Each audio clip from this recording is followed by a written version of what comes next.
आप श्रवण कर रहे हैं प्रभु महावीर की वाणी। 32 आगमों के 11 अंग में से छठा अंग ज्ञाता धर्म कथांग सूत्र की चर्चा आपके समक्ष प्रारंभ की गई। प्रतिदिन प्रवचन श्रवण करते करते आगम स्वाध्याय का लाभ आप ले रहे हैं। आप बड़े ही पुण्यशाली हैं। प्रभु महावीर की वाणी छठा अंग ज्ञाता धर्म कथांग सूत्र। चर्चा करते हैं प्रथम अध्ययन की। पहला अध्ययन वर्णन आता है पहले अध्ययन में। वो समय था, वो काल अलग था। उस समय के लोगों के मनोभाव, उस समय के वातावरण का वर्णन किया गया है।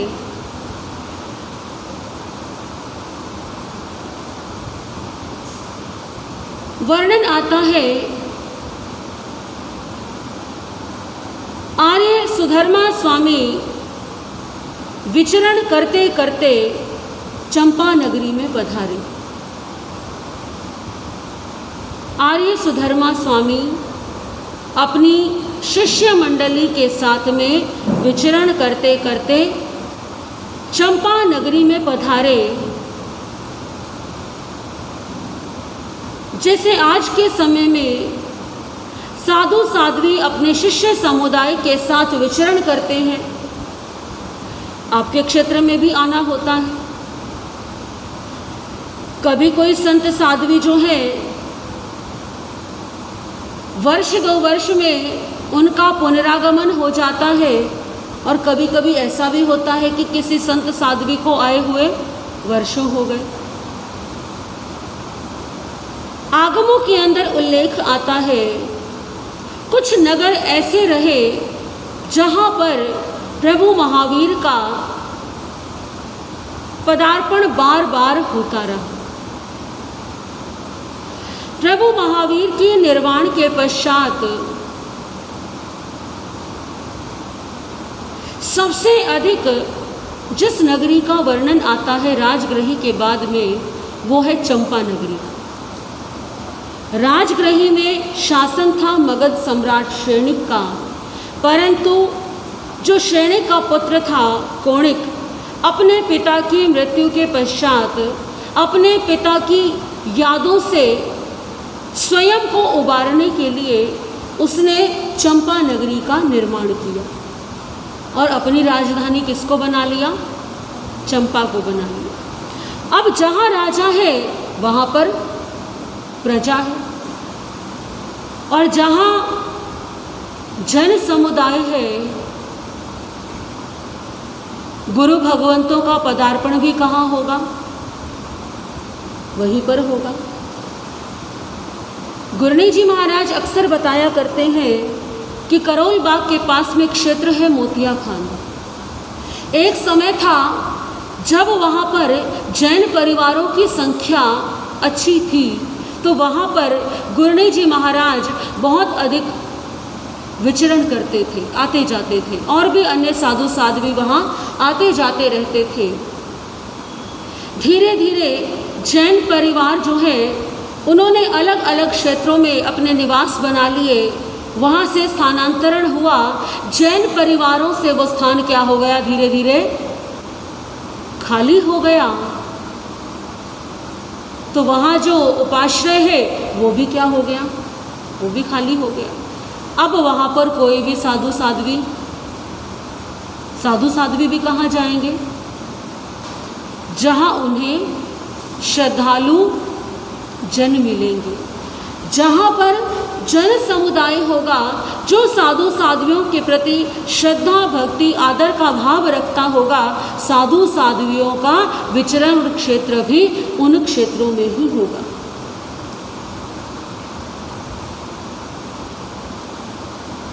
सौभाग्यशाली है आपका क्षेत्र, जहाँ अनेकों साधु साध्वी समय समय पर अपना सानिध्य प्रदान करते रहते। तो चंपा नगरी में जब कौणिक ने शासन प्रारंभ किया,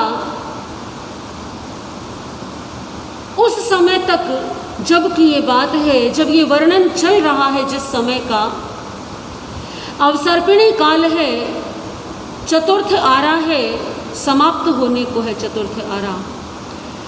आर्य श्री सुधर्मा स्वामी भगवान महावीर के उत्तराधिकारी बनकर के उनके पाठ पर विराजमान हो चुके हैं। भगवान महावीर के संघ का संपूर्ण उत्तरदायित्व अब किसके ऊपर है? आर्य सुधर्मा स्वामी के ऊपर। तो आर्य सुधर्मा स्वामी नेतृत्व कर रहे हैं अपने शिष्य समुदाय का, और अपने शिष्य समुदाय के साथ विचरण करते करते वे चंपा नगरी में पधार गए। आर्य सुधर्मा ने ही क्यों प्रतिनिधित्व किया प्रभु महावीर के शासन का? भगवान महावीर जिस समय भगवान महावीर का शासन चल रहा था, भगवान महावीर का निर्वाण नहीं हुआ था, उससे पूर्व ही 11 गणधरों में से 9 गणधरों को निर्वाण प्राप्त हो चुका था। कितने गणधर बचे? कौन कौन से? गौतम स्वामी जो सबसे बड़े थे, और इंद्रभूति गौतम के साथ साथ आर्य सुधर्मा। इंद्रभूति गौतम जो भगवान महावीर के प्रथम गणधर थे, प्रथम शिष्य थे, गणधरों में सबसे बड़े थे, भगवान महावीर का निर्वाण होते ही उन्हें भी केवल ज्ञान की उपलब्धि। जो केवल ज्ञानी होते हैं वो कभी भी संघ की व्यवस्थाओं में हस्तक्षेप नहीं करते। केवल ज्ञानी उपदेश देते हैं, ज्ञान प्रदान करते हैं, परंतु केवल ज्ञानी कभी भी किसी भी व्यवस्था को संभालने का कार्य नहीं करते। ना वे संभालते हैं, ना वे हस्तक्षेप करते हैं। यही कारण है कि तीर्थंकर के शासन काल में सारी व्यवस्थाएं कौन संभालते हैं? गणधर संभालते हैं। जो गण को धारण करते हैं वो गणधर हैं। 9 गणधर निर्वाण प्राप्त कर चुके हैं, और 2 में से 1 गणधर को भी क्या हो गया? भगवान महावीर के निर्वाण के साथ ही केवल ज्ञान की उपलब्धि हो गई। अब बचे कौन? आर्य सुधर्मा स्वामी। तो प्रभु महावीर के 11 गणधरों में से उस समय केवल 1 ही गणधर ऐसे थे जो संघ व्यवस्था को संभाल सकते थे। इस कारण से ही संपूर्ण संघ का नेतृत्व आर्य सुधर्मा स्वामी ने किया। और इसी कारण से आपने अनेकों बार गुरु भगवंतों के मुख से सुना होगा कि शासन किसका है? ये प्रभु महावीर का है, परंतु हम किसके गण हैं? हम सुधर्मा स्वामी के गण हैं। प्रथम आचार्य हुए आर्य सुधर्मा स्वामी। भगवान महावीर के पाठ के प्रथम आचार्य कौन हुए? सुधर्मा स्वामी हुए। श्री महावीर शासन की सदा जय हो, सदा जय हो। श्री महावीर शासन की सदा जय हो, सदा जय हो। सुधर्मा स्वामी के गण की सदा जय हो, सदा जय हो। सुधर्मा स्वामी के गण की सदा जय हो, सदा जय हो। हम सब किनके शासन में हैं? प्रभु महावीर के शासन में। और हमारे प्रथम आचार्य कौन हुए? आर्य श्री सुधर्मा स्वामी जी हुए, जिनका अनंत अनंत उपकार हम चुका नहीं सकते। देखिए, संघ की व्यवस्थाओं को संभालना आसान नहीं होता। आपके घर में कितने मेंबर हैं परिवार में? किसी के 4 हैं, किसी के 5 हैं। आजकल संयुक्त परिवारों का तो प्रचलन ही धीरे धीरे कम होता जा रहा है। आप देखिए, एक औसत परिवार 5 सदस्यों का परिवार कहलाता है, एक एवरेज जो है। उन 5 सदस्यों को साथ लेकर के चलना कैसा है आज के समय में? आसान है क्या? क्या आपके घर में जो आपकी पत्नी है, क्या वो आपकी सारी बातें मान लेती है? क्या आपकी सारी बातों में वे समर्थन देती हैं? क्या आपके पति देते हैं समर्थन आपकी हर बात में? और आप दोनों ने जो निर्णय लिया, पति पत्नी ने, माता पिता ने, क्या उसका समर्थन बच्चे करते हैं?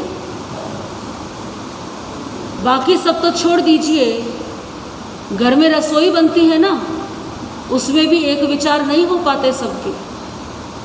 कोई कहता है मेरे लिए ये बनाओ और दूसरा कहता है मेरे लिए। तो एक परिवार को लेकर के चलना, एक परिवार में सामंजस्य बिठाना, एक माँ जानती है कि यदि उसके 2 या 3 बच्चे हैं तो उन 3 बच्चों के झगड़े को वो कैसे शांत कराती है, ये माँ जानती है।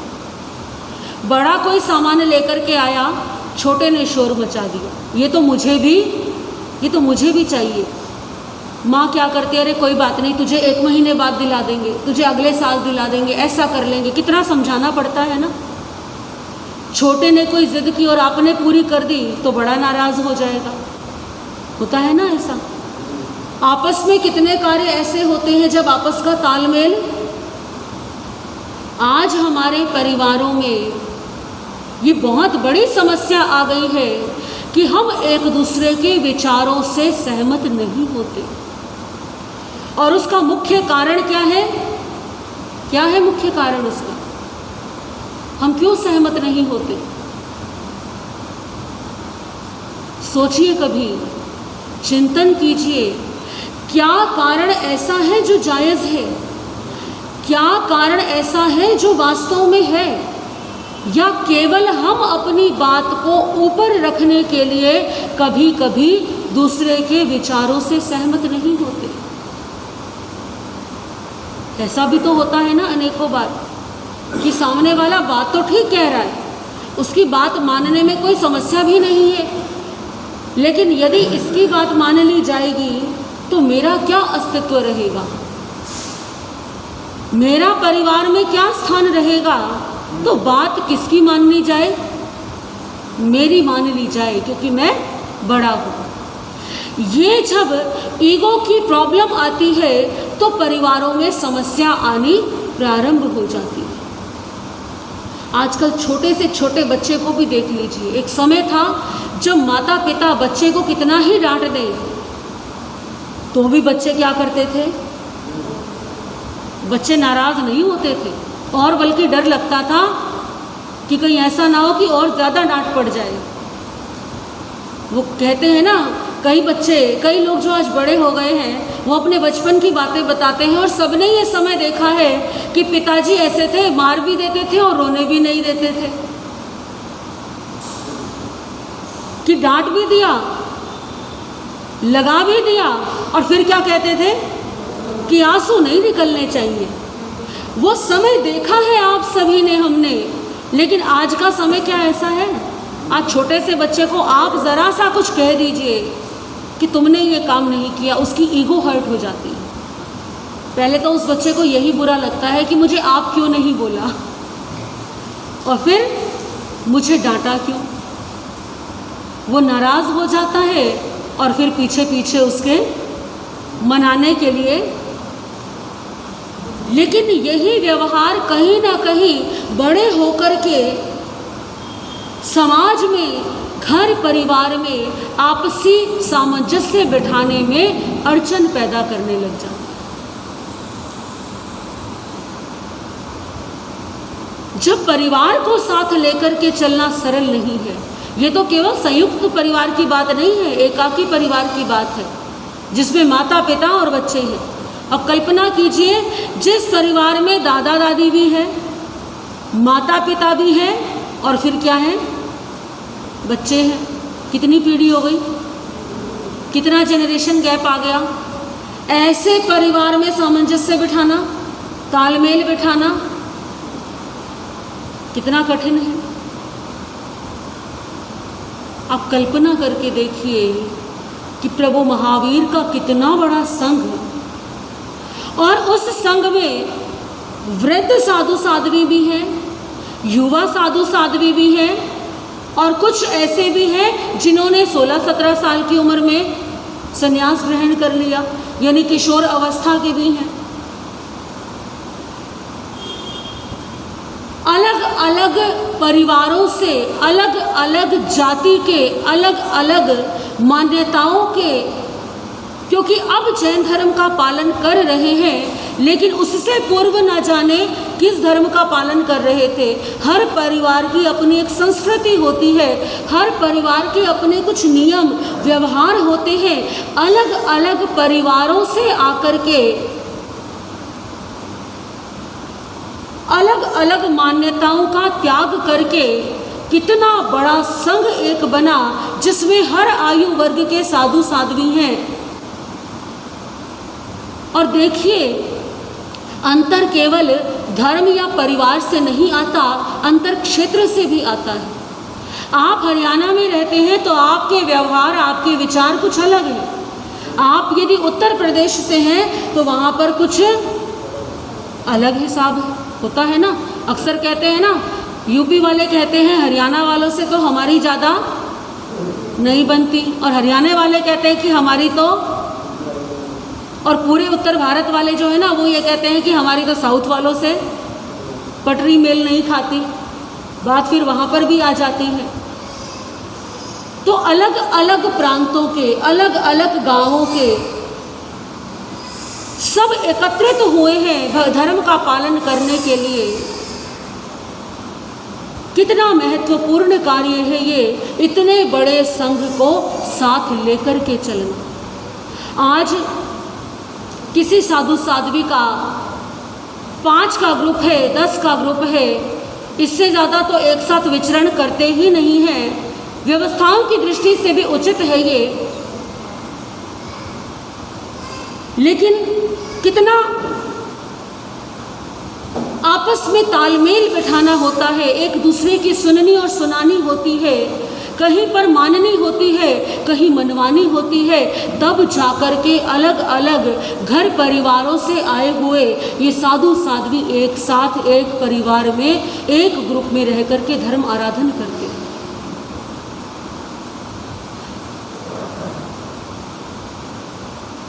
मतभेद होना कोई बहुत बड़ी बात नहीं है। सबके विचार अलग अलग होते हैं, सबकी धारणाएं अलग हैं, सबकी बुद्धि अलग है, सबका विवेक अलग है।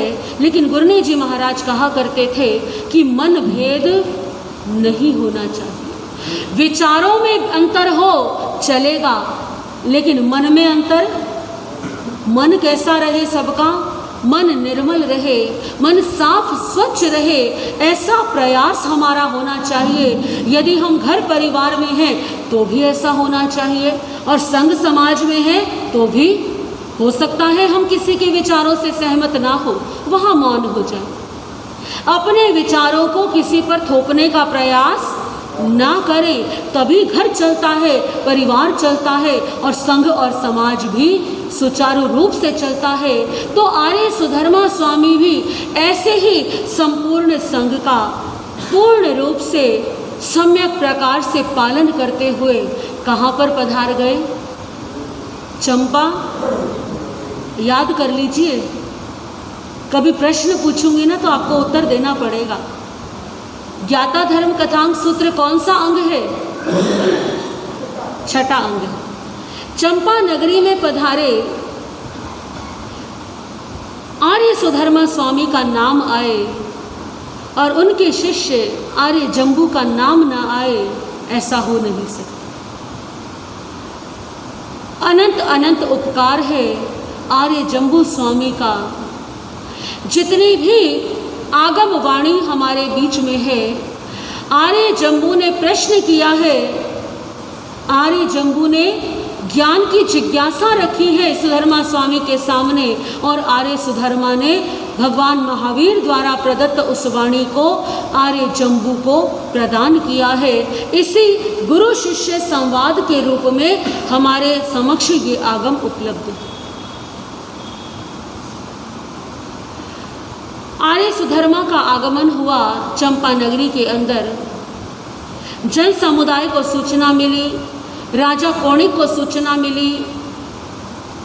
राजा कौणिक जन समुदाय के साथ में आर्य सुधर्मा स्वामी के दर्शनों के लिए, वंदन के लिए गए। कौणिक अपने समय का प्रभु महावीर का परम भक्त रहा है। कौणिक के जीवन में कोई और गुण हो या ना हो, एक गुण उसके जीवन में भरपूर था और दृढ़ता से था। कौणिक का संकल्प था कि जब तक प्रतिदिन प्रभु महावीर का कुशल मंगल समाचार ना जान लूं, तब तक मैं अन्न जल ग्रहण। और पहले के समय आज की तरह फोन तो होते नहीं थे, आज तो मोबाइल से भी पूछ सकते हैं, लेकिन उस समय ऐसा नहीं था।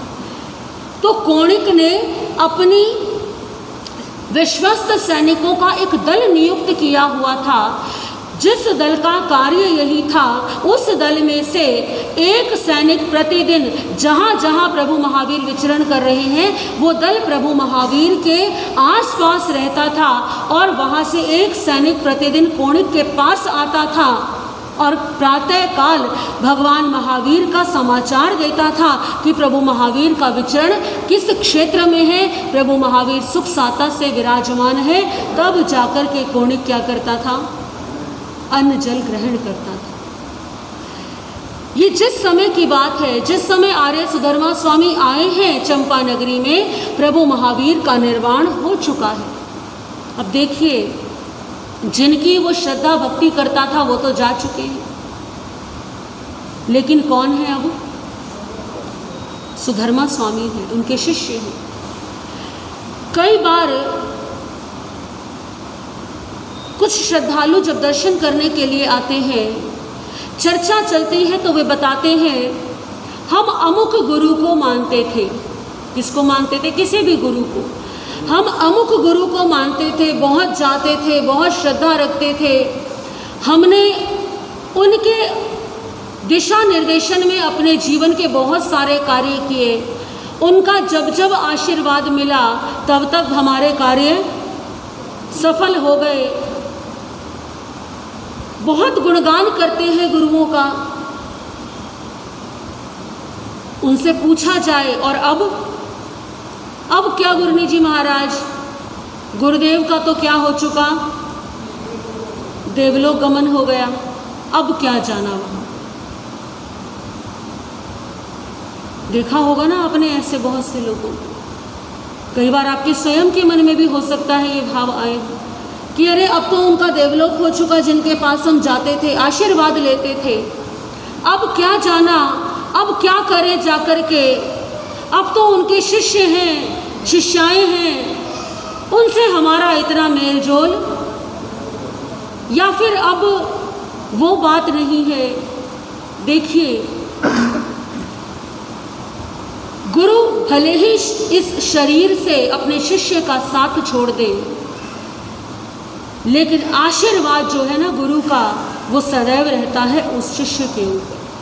जिस शिष्य ने तन्मयता के साथ में गुरु की सेवा की होगी, और जो शिष्य अपने गुरु के संपूर्ण जीवन काल में, गुरु के अंतिम समय तक गुरु के साथ रहा होगा, भले ही उस शिष्य को कोई विद्या आती हो या ना आती हो, भले ही उस शिष्य को अधिक ज्ञान हो या नहीं हो, लेकिन गुरु की कृपा से अनेकों अनेक शक्तियाँ, लब्धियाँ अपने आप ही प्राप्त हो जाती हैं।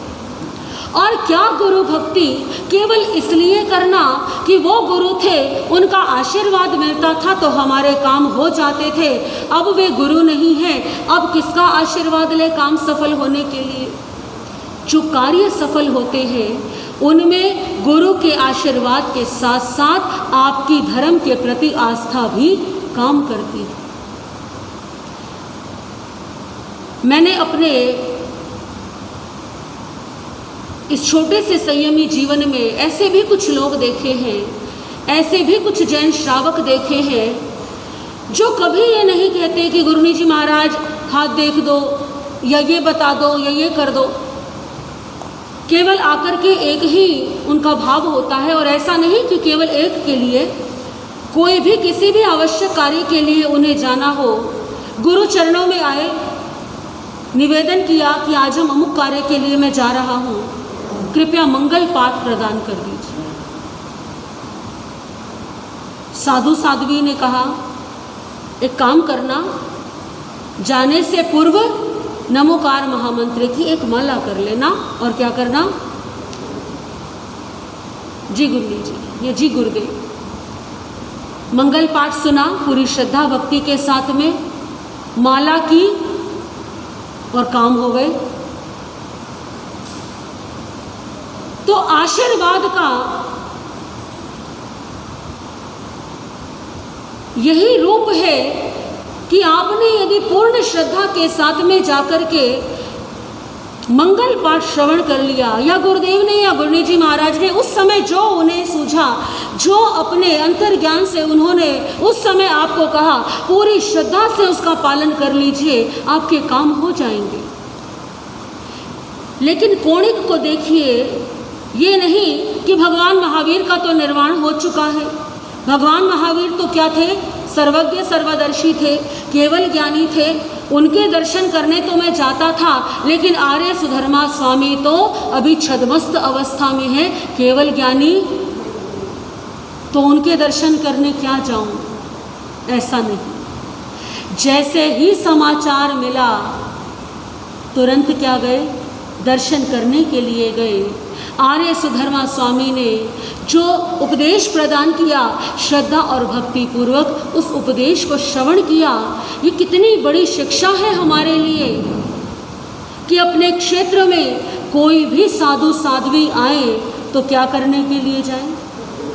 ये ना सोचें हम तो इन्हें जानते नहीं, हम तो पहचानते नहीं, या इनके गुरु गुरुनी जी महाराज के पास तो हम बहुत जाते थे, इनके पास तो हम क्या करेंगे जाकर के। ऐसा चिंतन नहीं करना। यदि ऐसा चिंतन नहीं है तो आप वास्तव में श्रद्धालु हैं, आप वास्तव में जैन हैं। और यदि ये भाव आ गया कि इनके पास जाएंगे, इनसे हमारा परिचय नहीं, तो यहाँ क्या करेंगे जाकर के, आप जाएंगे तभी तो परिचय होगा। इस संसार से हमारा परिचय क्या पहले से था? हमने जन्म लिया, इस संसार को देखा, धीरे धीरे बड़े हुए और इस संसार को अपना ही घर मानने लग गए, तो ये परिचय भी तो हमने किया ही है। सांसारिक परिचय किए हैं तो गुरु गुरुनी जी महाराज से परिचय करना तो आत्म कल्याण देगा। तो चंपा नाम की नगरी में ही आगे क्या घटनाएं घटित होंगी, आर्य जम्बू स्वामी का क्यों हम पर अनंत अनंत उपकार है। आर्य सुधर्मा स्वामी जो अभी छद्मस्त अवस्था में है, लेकिन प्रभु महावीर के चरणों में रह करके जिन्होंने ज्ञान प्राप्त किया है, 14 पूर्व का ज्ञान प्राप्त किया हुआ है, उन्हें केवल ज्ञान नहीं है, लेकिन वो क्या है, श्रुत केवली। क्या है वो? श्रुत केवली है। इसी कारण से उनकी किसी भी बात पर कोई शंका नहीं की जा सकती। उनके वचन पूर्ण सत्य है। और आर्य सुधर्मा स्वामी आगे क्या फरमाएंगे, श्रीमद् ज्ञाता धर्म कथांग सूत्र की जो कथा है वो किस प्रकार से आगे बढ़ेगी, किस प्रकार से ये चर्चा आगे बढ़ेगी, इसके विषय में जैसा वर्णन आएगा वैसे आगे आप श्रवण करेंगे। आज के लिए